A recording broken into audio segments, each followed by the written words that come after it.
So just so that you do know, the presentation is going to be recorded. I will be sending it out to all of the participants along with a copy of the slides.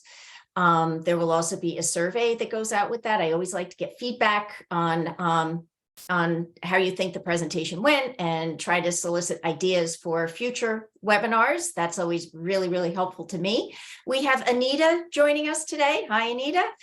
She's going to be monitoring the chat, and if anybody has questions, you can type your question in, or this is set up as a meeting so that you can feel free to unmute yourself, because sometimes the real benefit of some of these webinars is being able to discuss situations. And I find that that's really helpful to participants when they can actually hear a question and maybe hear about a situation that somebody else has gone through. It kind of helps that light bulb to go off. So please feel free to unmute yourself if you have a question along the way. I'm trying to make this as casual as possible and try to replicate being in person as best we can. Couple key points that we're going to cover today. And just to back up a minute, documentation is one of those topics that I was getting feedback on that people wanted to hear about. So that's why I'm doing this, and I'm hoping I can give you some hints as far as, why is it important to document certain events? When is it appropriate to actually document it? What kinds of things, what kinds of events should you be putting in writing? Where you file it, that's a big one. What do I do with it? Is it for my own notes? Do I put it in an employee file? What do I do? And then, how do I convey what I've documented to an employee or to a coworker?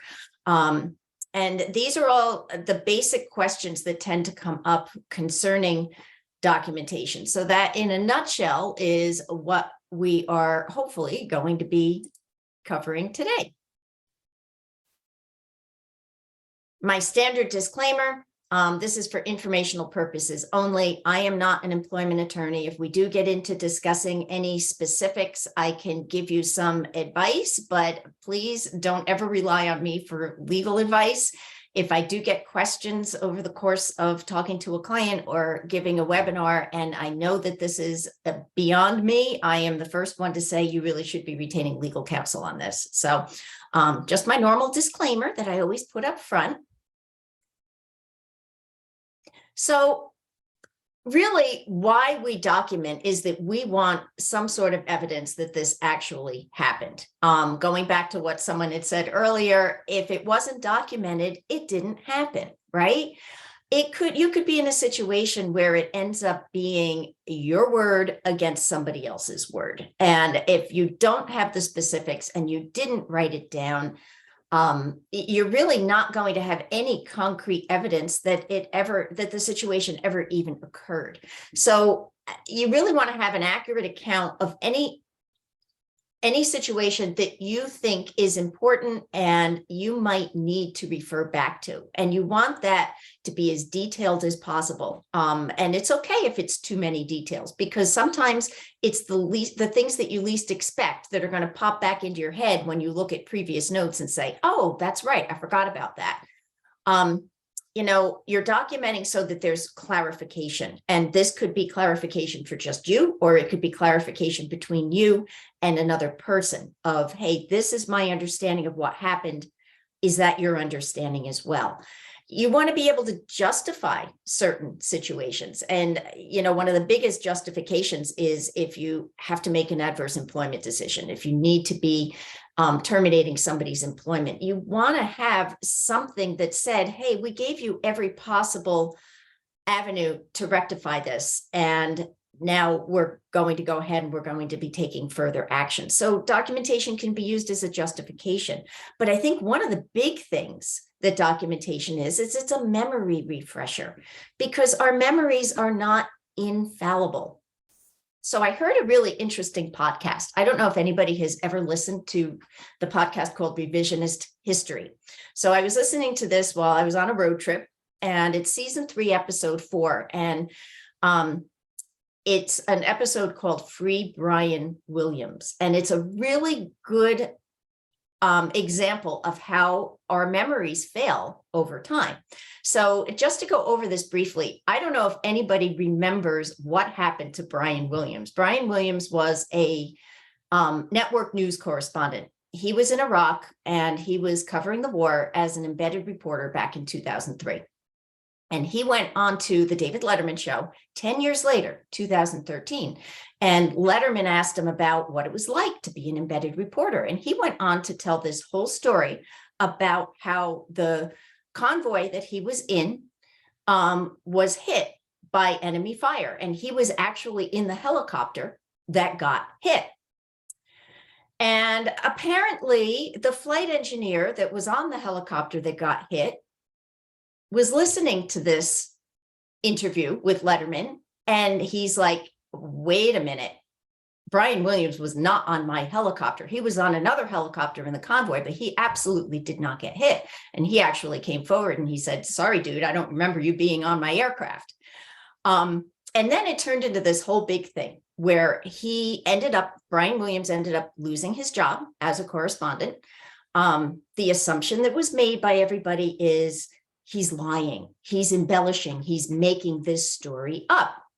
So what Malcolm Gladwell, who is who does this podcast, what he did is he was looking into the history of how our memories change over time.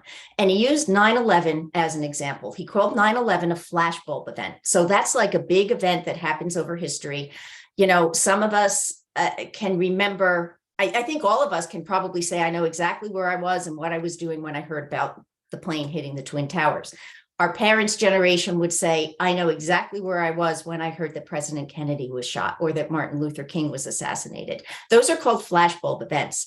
And there are a ton of studies out there by psychologists concerning flashbulb events. 9/11 was a perfect event for a lot of these studies. And there were a ton of studies done on 9/11 in subsequent years concerning memory. And what these studies found, and there was one in particular that had over 3,000 subjects, and they talked to them within a year of 9/11 and said, tell me, where were you, who were you with, and how did you feel? And a year later, they asked the same question. 2 years later, they asked the same question, and they asked the same question 10 years later. And what they found is that the farther away they got from the event, the more discrepancies were creeping into the story. And it even went as far as 10 years later, when some stories had changed pretty significantly, the subjects were asked to go back and look at their notes of what they said a year after the event. And they said, well, that account has to be wrong because this is how I remember it now. So the farther away you get from an event, not only does your memory not necessarily remember the event correctly, but you don't believe. Well, that's usually why we meet, because then I'll say, oh, but I did send him an email saying, there's a bunch of things I can't invoice because there's no creative, and he didn't even reply to that. Yeah. That's why I'm starting to get concerned. Yeah. Oh, Marnie, I think you need to be muted. Okay. Marnie, you need to mute. Okay. Awesome. Thanks, Jim. Okay. Oh. There you go. Oh, I muted you. There you go. Okay. So anyway, the long and the short of this story is as time goes on, our memories absolutely do fail, but we're very confident in the memories that we have right now, even though there might be written concrete evidence that previous notes that we took is the actual account of what happened. So the podcast goes on to say we should give Brian Williams a pass. Whether or not that's true, because everybody was accusing him of lying, and Malcolm Gladwell is saying, no, his memory was just failing him. And he genuinely believed in the story that he was telling 10 years later. Now, hopefully, we're not going to have to go back into a 10-year history and figure out what happened with a particular employee situation. Hopefully, the time lapse is a little bit shorter than that. But the gist of the story is, first of all, it's a really interesting podcast if you want to listen. Our brains are so full of information. I have to admit, sometimes I can't remember an email that I read a couple of days ago. Email is a wonderful thing because you can go back and you can actually check a written account. But our minds get really bungled down with a lot of information. And if we can't even accurately recall flashbulb events, how are we going to be able to recall something that was really a pretty trivial situation? So, the point is that if we write it down, we're much more likely to have an accurate account of what actually happened. And the second point is, even if we look at it and say, gee, I don't really remember it that way, I think we kind of have to trust that what we wrote down initially is probably the more accurate story than what we're thinking that we're remembering right now today. So it was really interesting. But I am a big believer in writing things down because I know that my memory isn't as good as other people's memories. So, what are you actually required to document? Because I get a lot of questions when somebody is not performing. It's usually in the context of performance. And somebody says, well, I would like to take an adverse employment action. I'd like to terminate somebody. Do I need to document it? And the answer is no, you probably don't. But you do need to document certain things that are required by law, right? You've got payroll records. There are laws that are saying you need to be retaining what you've paid people. I-9s, you need to be retaining those. So there are some things that you are required by law to actually document. What we're really going to focus on today are things that there are no laws out there saying you need to document. So again, do I really need to document an employee's performance? No, you really don't, unless you have a collective bargaining agreement.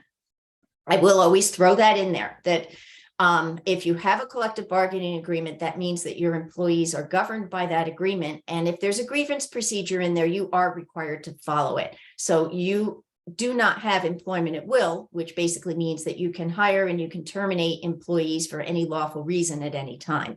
So unless you have a collective bargaining agreement, and for the purposes of today, we're going to assume that you don't, you do not need to be documenting an employee's performance. But is it a good idea? Yes, it absolutely is a good idea. It falls under that realm of best practice, right? So, anything that it's a good idea to be documenting anything that you are legally required to do. So, for example, somebody is going out on family and medical leave. You are required to be notifying them of their rights. So you should have a process in place that documents that you gave so-and-so their rights. Generally, it's a copy of the notice that you've given to the employee. The same thing with distributing, for example, your required healthcare notices. You are required to distribute them, but it's always best practice to be documenting how and when you distributed these things so that you can go back and you can say, yes, this person got a copy of their summary plan description. It was part of our open enrollment process, and this person got an open enrollment packet. Or if you have an online enrollment system, this is part of our notices that we give all our employees when they're enrolling online. So yes, you have your documentation that was followed. And then kind of in the other column is anything that you really feel is important, any kind of an incident that you feel is important that you might have to recall later on. And this is where it gets a little bit more subjective. And this is where it falls into things like your employee incidents. Maybe there was a safety violation. And you want to be documenting not only negatives, but you want to be documenting positives and taking notes of some positives. So say, for example, and we will get into this a little bit later, but say you have a once-a-year performance appraisal process. I'm hoping it's a little more frequently than that, but say it's once a year, you sit down with the employee. You want that written process to encompass the entire 12 months. Chances are you're not going to remember the good and the bad that the employee did in the first 2 months of this 12-month period. So by jotting down notes somewhere, you're going to actually give an effective performance appraisal that isn't going to just encompass the last month or two. It's going to encompass the entire time frame. So again, when I'm talking about documenting, I'm also talking about documenting good things. Same thing if you have, say you have an employee who has been particularly commended by a client. By all means, you want to document the positive too. So employees will love it if there is an email saying so-and-so did such a great job helping me out. They're your best customer service rep. Print it out and put it in the employee file and let the employee know that you've done that. I think that's a great way of recognizing them. So as far as when you actually want to be taking the time to write these things down, again, it's going to be an it depends thing. Again, whenever you think that you're going to have to recall a situation, whenever you think somebody else is going to need to know, say this is some important information and you're working as a team and there's a teammate that's going to need to know this, or say that you're going to be going out on a leave and somebody's going to be doing your job while you're out. Write a lot of things down, have timelines of events that took place so that anybody who has to jump in and do your job for you has an idea of where you left off. And a rule of thumb is you always want to be documenting as close to the event as possible. Think Brian Williams, right? If something happens that you think, hey, you know what, this isn't sitting right with me, I may need to address this with an employee, write it down, put it aside, and refer to it later on if you need to. So the components of good documentation, you always want to put in the who was involved in a particular situation. Did anybody else see what happened? You want to have the what, a detailed account of what happened. Again, as many details as you can. If you had conversations with other people about what happened, if there was a whole investigation, content of the conversations that you had with other employees, or content of the conversations that maybe you had with the subject. And you want to have the context, what was going on around them when this happened. The when, I think, is really important because it's really easy. You don't know how many times I've thought, oh yeah, I talked to so-and-so about that. I think maybe it was last month. And then I actually go back through my emails and see, oh, wow, that was actually 3 months ago. That was a lot longer ago than I thought. So time and date is an important thing. Where it actually happened as well. Did it happen in the workplace? Did it happen on a Zoom call? Did it happen with a client? All those things are important components. So do we have any questions out there? Anybody want to unmute themselves or anything that they want to share? There isn't anything in the chat currently. Okay. I do just want to clarify. So when you said a collective bargaining unit, there you're talking about a union, right? Would be that group. Okay. Yes, exactly. Awesome. Exactly. Because that agreement is always going to govern what you need to do, particularly when it comes to an employee discipline situation. Definitely. Yep. Hey, That was Sue. my question too, is the collective bargaining. I wasn't sure what that was. Yep. That's union. So moving on, another very common question that I get is, well, when does it go into an employee file? And when does it just stay in my own desk or on my own electronic notes? And, there is no right or wrong answer to that.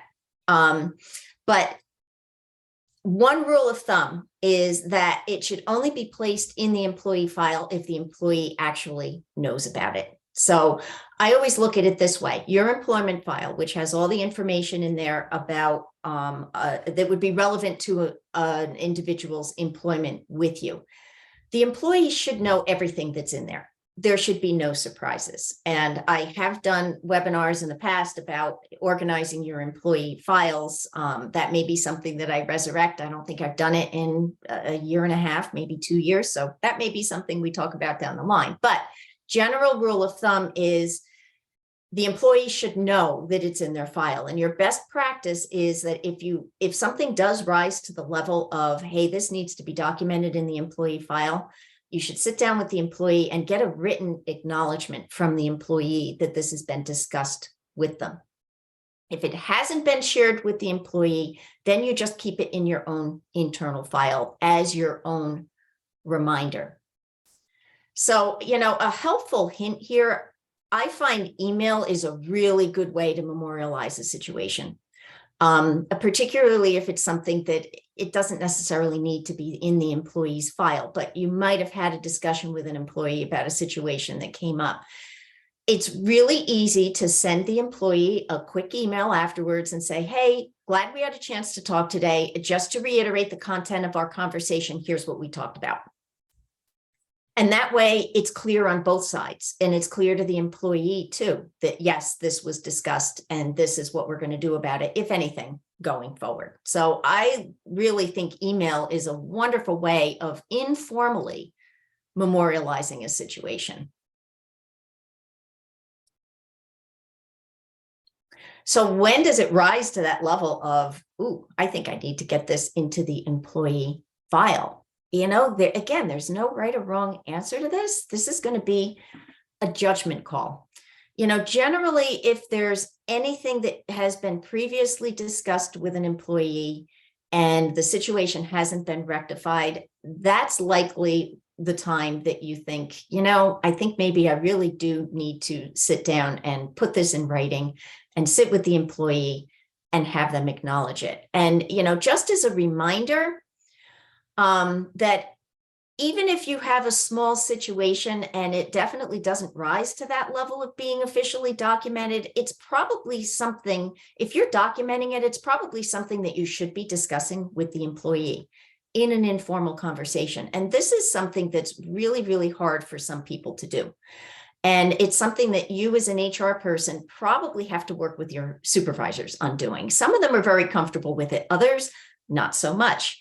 So, anytime you've got a manager coming to you and saying, yeah, let me just tell you about what happened yesterday. And the manager saying, I don't really need to do anything about this. I'm just letting you know. You need to, I think you should really encourage that supervisor to talk to the employee about it, because otherwise the employee is never going to know that it's something that maybe didn't sit right. And maybe it shouldn't happen again. Maybe a rule was bent. Maybe it wasn't the best way to handle a situation. Open communication it's appreciated on both sides. So again, as an HR person, I know some of you are in full-time HR roles. Some of you are just taking it on because it's part of many different things that you do. But it's really important to be working with your managers and encouraging them to talk to their people about situations that arise in the workplace and not just sweeping it under the carpet. Another thing I wanted to bring up is, well, if you're formally documenting a situation and you want the employee to sign off on it and acknowledge it, what if they refuse to sign it? And, there's nothing that says that the employee has to sign it. But what I would always tell employees, if I ever had to do this, was, you don't have to sign it, but just realize that this isn't going away. This is going into your file, whether you sign it or whether you don't. And you're not signing off that you agree on it. You're just signing off that we've discussed this. And what you can do then is just make a note yourself that the employee refused to sign it, but that this was discussed on such and such a date. So that's another little helpful hint. So some of the key things to do when you're actually documenting a performance issue, first and foremost, I think it is important to go back and review any kind of previous notes, any kind of previous emails that might have pertained to this situation. Again, just to refresh your memory. And also remember, that the tone of the documentation shouldn't be punitive. If it's punitive, what's going to happen? The employee is immediately going to shut down. They're going to think, I'm being reprimanded. And, the whole idea of documenting a performance issue isn't necessarily to reprimand. It's really to help the employee to realize that something isn't being met, some standard isn't being met, and what can we do to fix this? So documentation should always be as objective as it can possibly be and contain work-related facts. not subjective assumptions. So say, for example, the employee that's supposed to be there at 7:30 every morning, unlocking the door, is consistently showing up a half an hour late. But you need your business to be open at 7:30 in the morning. And you've talked to the employee before, you're getting to the point where you need to write it up. So, there may be something going on in the employee's life. Maybe the employee's having issues with daycare or the school bus is late. That really shouldn't be part of this documentation. You want to be focusing on these work-related facts. The employee is supposed to be here at 7:30. They're not getting here on time. This is getting to be a problem. That doesn't mean you shouldn't discuss what is the cause of this with the employee, by all means, because maybe this is something that's fixable. Maybe this is something that you can accommodate. Maybe you can have somebody else opening up at 7:30 because this employee is having some daycare issues. There's nothing wrong with discussing the whys with the employee. I think is a humane organization, that's a good idea. But when you're just documenting a performance issue, keep it fact related, keep it work related.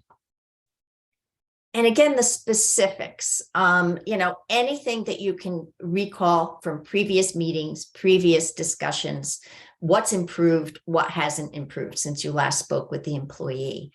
The documentation should be direct, as opposed to, taking a whole paragraph to kind of sugarcoat what the situation is. If there's a problem, put it in one sentence, summarize what the situation is. Make it as direct as it can possibly be. Absolutely avoid generalization, always and never. That just never happens, right? It never happens that it's always or never. If you've got issues with an employee, chances are it's not something that's always happening. It's only happening some of the time. There should be the goal of this should be rectifying a situation, not necessarily terminating the employee. And this is something that is sometimes hard for some of your line supervisors to swallow, because sometimes you as an HR person don't hear about employment situations until the supervisor is at the point of saying, I want to terminate this employee, right? How many of us have ever had that, right? I want to terminate this employee. What do I need to do it? What do I need to document, or can I just go ahead and terminate them? Hopefully you're catching these situations and you're training your managers to catch these situations before you get to that point of no return where you think there's nothing that can be done. This is a hopeless case. Hopefully you're going to get it in time so that the goal of your documentation is going to be, let's work with the employee to fix this problem. And always think in a coaching mode as opposed to performance improvement. A lot of us refer to PIPs, right? Performance improvement plan. I'm not so sure that that's actually accurate, because your goal is to improve the performance, but your goal is also to coach the employee so that that performance does get to the level where it needs to be. So always think of a coaching mode as opposed to, I'm just here to improve their performance. And again, focus on the issues, not the person. So say, for example, you have an issue with a filing system being disorganized, and that's leading to multiple errors. You want to focus on the filing system is disorganized, not Jane is a very disorganized person and that's causing errors, right? There's a difference between saying the filing system's disorganized and Jane is disorganized. So focusing on the issues, not the person. Susan, we have a raised hand. Okay. Suzanne. Hi, Suzanne. Hey, how are you, Susan? Can you talk a little bit about how to navigate by the time you do something as official as writing it down, the employee is automatically going to take it as, oh my God, this is like they're getting ready to terminate me. How do you do this in a way that doesn't feel like you're getting ready to terminate somebody? Yeah, I think that's a skill. I think part of it too is not having that written warning be the first time the employee has heard of this. And it helps to be talking to the employee ahead of time about some of these deficiencies that you're seeing. So that by the time it gets to the point where you're feeling that you need to document it, it shouldn't be a surprise to the employee. And maybe that is kind of a closer step to, hey, if this doesn't, if this isn't something that can be fixed, your employment could be in jeopardy.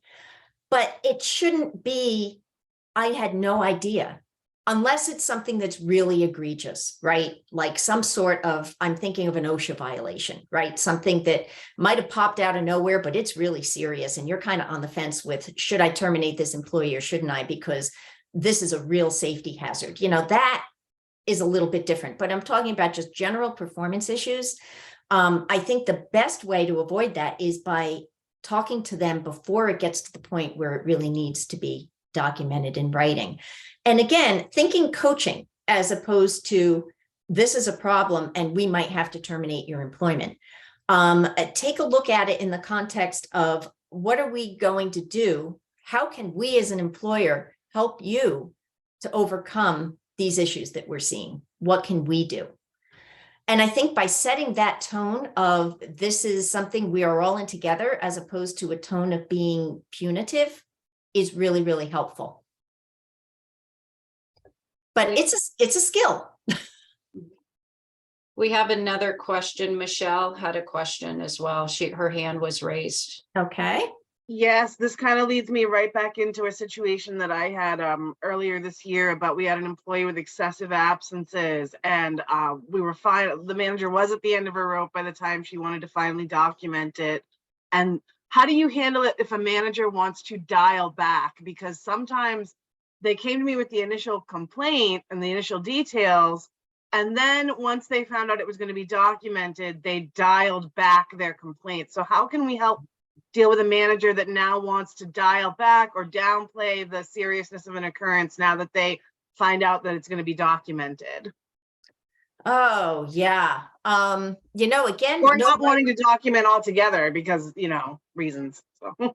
Yeah, well, I think discuss with the manager, how serious is this really? And does this really warrant a formal documentation in the employee's file? And try to get that manager to be really honest with you as far as how serious was this. And if this is something that has not been discussed with the employee in the past, you might want to think about having that discussion before you do a formal documentation.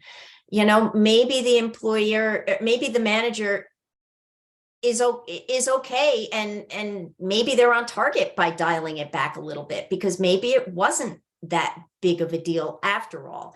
And sometimes you almost have to talk supervisors down off the ledge, right? Because something's happened and they're kind of riled up. And it might be helpful when they talk it through. Maybe they have realized, you know what, I think I owe it to this employee to talk to them first. So, think of it from that standpoint too, that maybe something that they were very riled up about isn't really as serious as they thought when they initially came to you. And maybe it is best to talk to the employee first. Again, it kind of depends on what the situation is. Does that help? Yes, thank you. That sounds good. The other little part I had, it would be just documenting when you don't have procedures written out, because I'm kind of in that wild west of like something might happen and we've had to document. And I think with that particular employee, we had to document because we did not have an excessive absences policy that was clearly stated that stipulated any kind of action. So just any kind of extra advice on documenting when you don't have a policy to refer back to, kind of a thing. Yeah. And this is interesting. When I started out in HR, and I won't tell you how many years ago, but it was a long time ago. And it was general process that in an employee handbook, you had a really stringent discipline process where first we give you a verbal warning, then we give you a written warning, then we give you a final written warning, and then we can terminate you.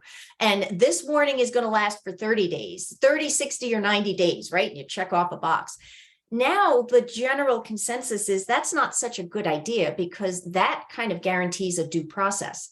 So the philosophy has sort of switched to it's probably good to have internal guidelines, but not necessarily have a stringent policy that you're roped into following.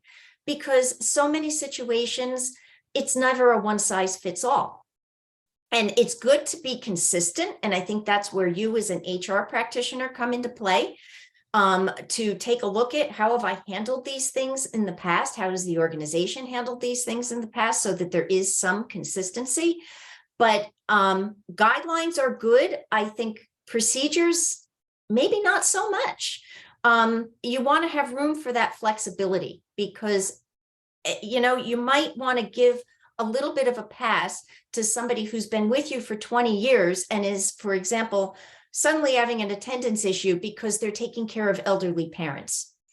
You might want to work with that as opposed to the employee who's only been with you for a month and they just can never seem to be walking in the door on time. So you want to leave that room for using your discretion. So I think in a nutshell, generally, guidelines are good, internal, as opposed to putting something in a handbook. Internal so that there's some consistency, but I wouldn't necessarily have a step-by-step procedure for what you're going to do because there are never absolutes in the HR world. Does that help? Yes, thank you, Susan. Okay, really good questions. Thanks. Susan, we have a couple of questions in the chat. Do you want to address those now or? Sure. Okay, so the first one is, do we have any suggestions to curb the negative Nellies in management with attitudes towards employees? Oh, boy. That's probably a little bit more of a psychoanalysis than I'd be up for. I think that a good way to combat negativity is being positive yourself. I think that's a really good first step. Explaining the whys is the whys behind why you do things tends to be helpful so that maybe things aren't just written off firsthand as, oh, that's really stupid. Why do I have to do this? Explaining whys can help. And I think capitalizing on your employees who do have positive attitudes and trying to put them in roles where that positive attitude might be contagious and they might be interacting with other people who maybe are a little bit negative. So I or somebody who focuses on these things could probably talk for an hour about that one, but that's just general thoughts off the top of my head. Or there could be some potential supervisory training, maybe, Susan? Probably. Absolutely. That is something that you could look into is one-on-one coaching with this particular, if it's a particular employee coaching. There are professionals out there who specialize in that. There are resources online that might help you to coach that person. And again, there are some really good professionals out there who do work with employees one-on-one. If it's somebody who's a senior manager and has a lot of redeeming qualities, but the negativity is dragging people down, that's a good suggestion.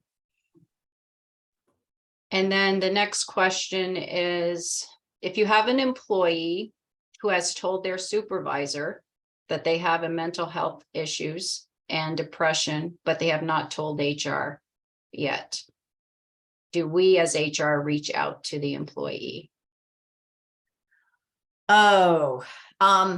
I will tell you on this that next month, I think it's the 26th of February. I don't know, but there's an announcement going out next week. We are doing a mental health webinar with United Way of Northwest Vermont. And they have a mental health toolkit, and it's actually going to be focusing on dealing with employees that are experiencing mental health issues. And I think rather than me talk as a non-mental health professional, it would be really helpful for you to attend that. Just off the top of my head, I do think it's a good idea for you as HR to get involved, but how involved you get, I'm really not, that's kind of going outside of my level of expertise. So I would strongly recommend coming to next month's webinar because they're going to be giving suggestions for how do you actually address these situations in the workplace. And I think it's going to be really, really helpful. And that's all of them, Susan. Okay. May I ask just a follow-up question to that? So if, you know, like, let's say someone was going, an employee was going to a manager and talking about like their back pain excessively or anything, but not coming to HR, would the response be the same to like, that it would maybe to go talk to them or not, or depending on the relationship, or? Well, here's what I would do. I would probably talk to the manager and say, can you talk to this employee and tell the employee that you'd like to get HR involved? Mhm. And one of the reasons for that too is that a condition that somebody might be experiencing could potentially be construed as a disability. Yep. And then you've got that whole ADA compliance and how can I potentially accommodate this person in the workplace? And that's something that I'm not comfortable having managers handle. And Yep. I think managers aren't necessarily comfortable handling that either.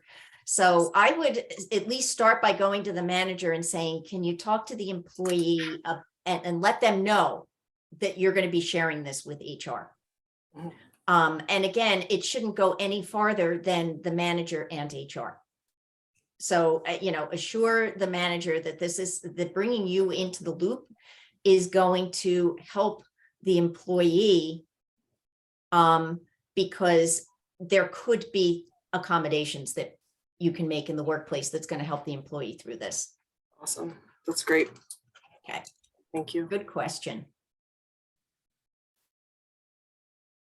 Couple other things that I think are important to include is a follow-up plan, right? Something that says, we're going to check in with you weekly and go over whatever the issue is. I mean, your frequency, it's going to depend on the situation. Is this a report that the employee does every week? So every week, the manager is going to be sitting down and working with the employee on this report.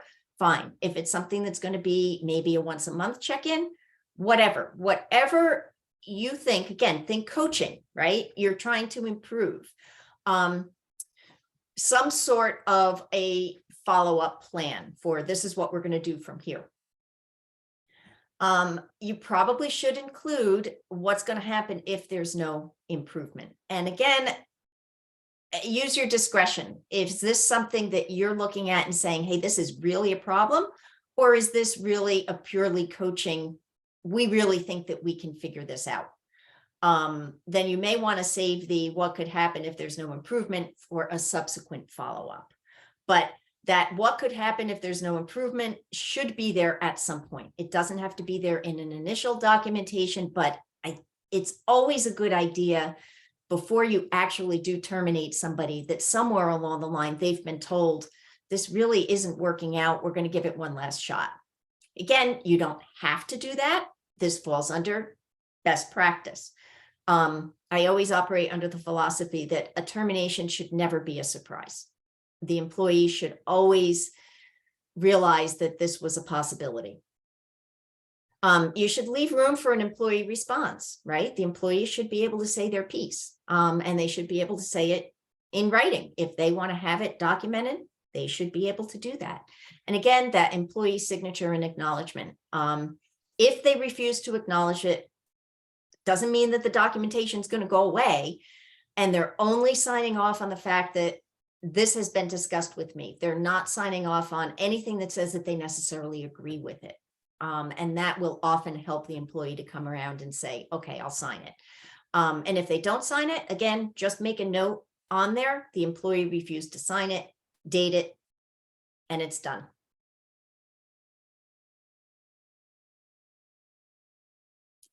Another thing that I like to do is after I've written something up or after I've reviewed a manager's documentation, I like to put it aside. Get my mind on something else, do something different, because sometimes if you're reading the same thing over and over, you start second guessing, right? You start thinking, is this really what I meant to say? It's a really good practice, I think, to put it aside, focus on something else, and then go back to it. And read it as a neutral third party. Say, okay, if I were reading this for the first time, is this going to be clear? Is it going to be concise? Is this an accurate representation of what really happened? Is this understandable for me reading this the first time? So that's, again, another little helpful hint. I also think it's a really good practice, and that you as an HR person, if you have a supervisor or a manager that's putting some sort of documentation together for an employee file, they're going to sit down with the employee, ask them if you could take a look at it first. Because first of all, you want to make sure that they're not saying anything in there that's going to get you in trouble, right? There's nothing in there about the person's, personal background. You want to make sure it is objective. All those things that we talked about earlier, you want to make sure that that content is okay. And that they're not saying anything that's going to get you in trouble, like, for example, anything that could come back to bite you that might indicate that, hey, this manager is biased because this employee is a female.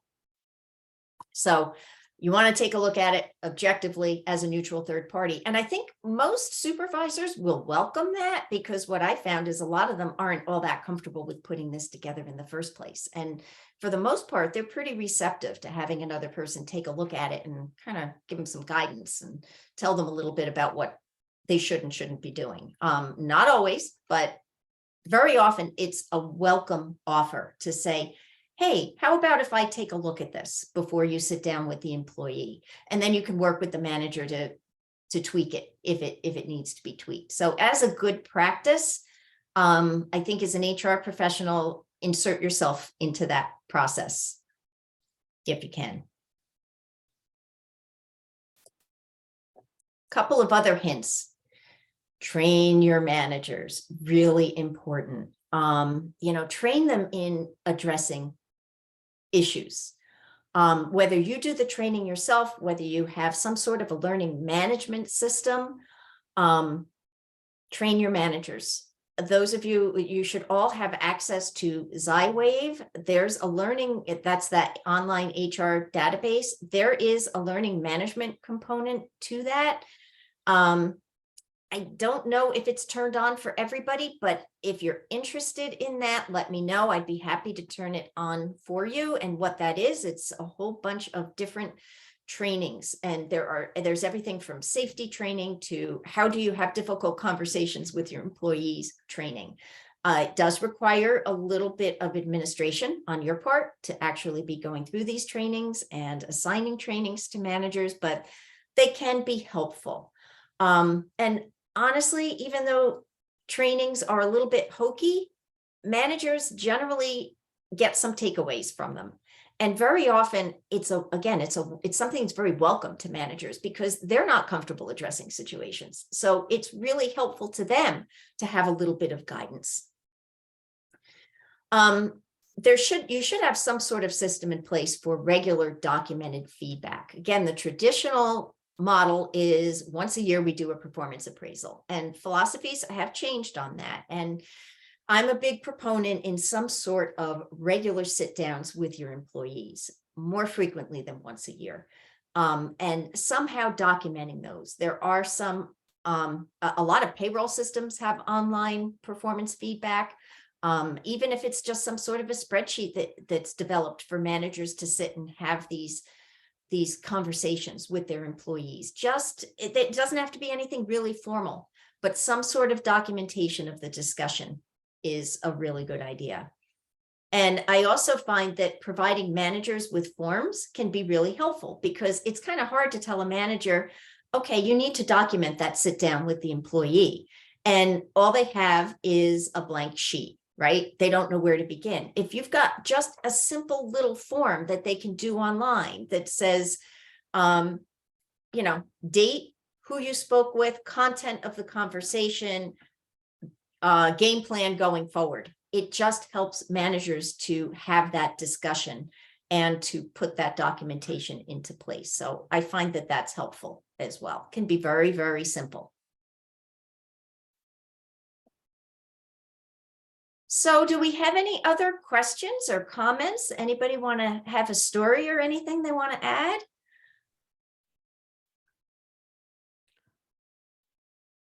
Thoughts? There's nothing in the chat, Susan. Okay, okay. I do have a question. I know I was a minute late joining, but is it possible to get a copy of the slides? Yes, that is going to be sent out along with a copy of the recording. So Thank you so much. yeah, that's absolutely fine. And along with that, I'm going to be sending out a survey where I can get some feedback on the content, not only of this webinar, but what you think would be useful going forward. That is really, really helpful to me. Again, it's what brought on today's webinar, because I think we had a lot of our clients kind of struggling a little bit with the whole documentation piece. Susan. Yeah. I did have one question. Yes. So sometimes you're part of meetings and you're documenting what's going on, and it's a lot of going back and typing it up. If you aren't getting to that, is it beneficial just to scan it and save it? If it's your notes, do you know what I mean? When you can't get it Yeah. into a nice clean. Yeah.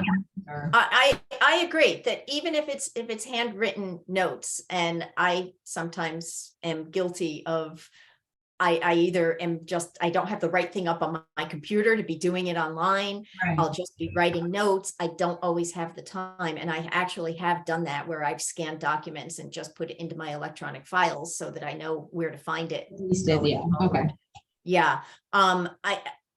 But a benefit of taking a little bit of time to actually go through it and type it up is it does put it into your memory a little bit better, or at least Yeah. it does mine, to actually redo it.